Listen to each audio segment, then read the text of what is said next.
Welcome to the Slop Temple. We pray this video helps. In this video, I will explain how to reset your Toyota Camry oil light. First, turn your car's ignition to the on position, but make sure the engine is not running. Next, find the trip meter reset button, usually near your odometer. Press this button until the display shows Odo for odometer. This sets you up for the next step in the reset process.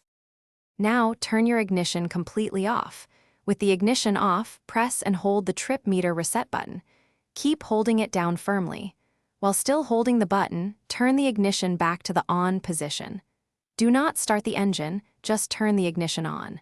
This action initiates the maintenance light reset sequence.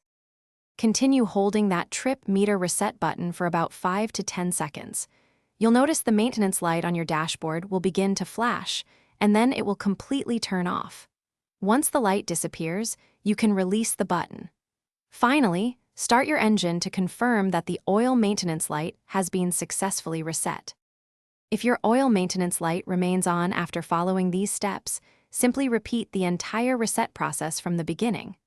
Also, always confirm that your vehicle has had a recent oil change to ensure proper engine health.